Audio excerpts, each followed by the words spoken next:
pleasure of doing the first toast. I'm going to warm act for the good speeches. So, I lost my glasses. I have a speech in my pocket.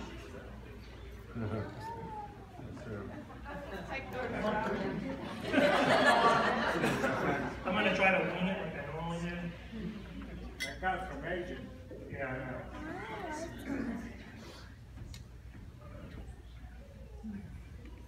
Over the years, since Nicole's been growing into a fine young woman, I've been a protective father for my girls, always willing to fend off any potential boyfriends. Now, there was this unwritten rule in the house that there was no dating until they completed their education. Now, I honestly never said it. It was kind of more of a myth within the house. But I can tell you a story. I won't embarrass you. It was one of the high school dances. So she brought a boy home. I came over to pick her up to take her to the dance. I was told in advance. And I was told to be nice, not to be mean, or anything like that. So when he showed up, I did my best. I thought I smiled. I thought I said hello.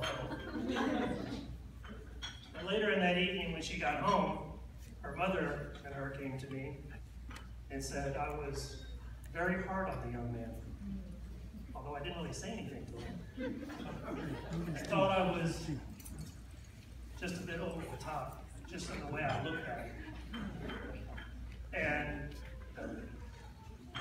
she even said that when they had left, he said, your father's pretty intense and intimidating.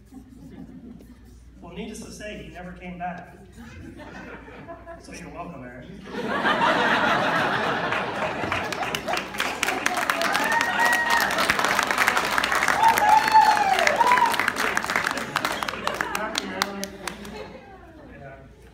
So it's always been one of these things where one day I knew this was going to happen.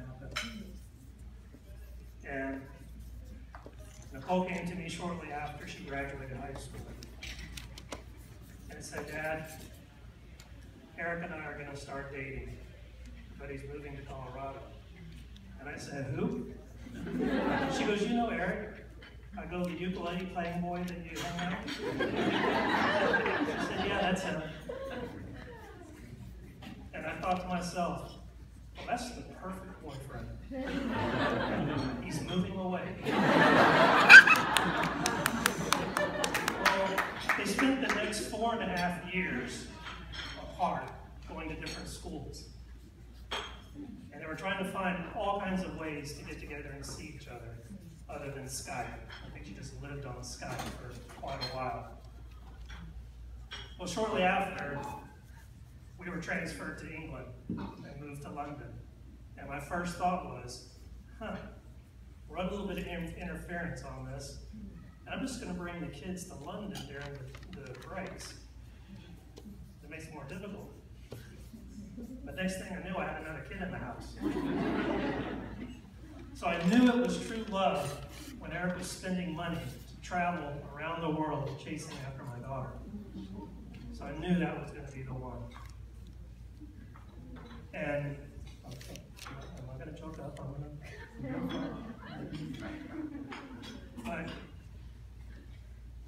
it's been looking through photos of Nicole growing up.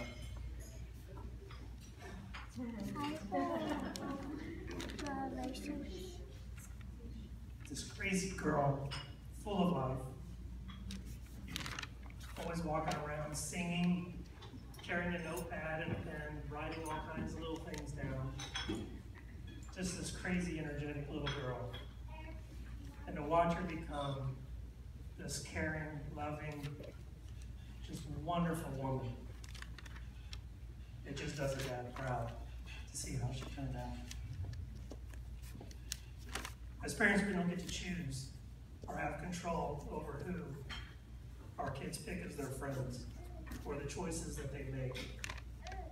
All that we can hope for is that they find someone that will love them as much as we do. And I see that in Eric.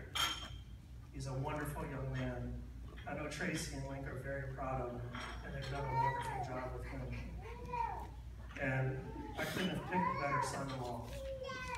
And so I'm glad that I was the tough father, because now you have your soulmate. And as my last act, as your father, not as your father, you will be the father. And as my last act to set you free, I canceled your gold card. With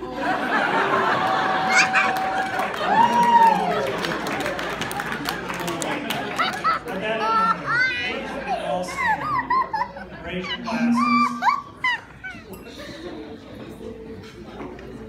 to the bride and groom.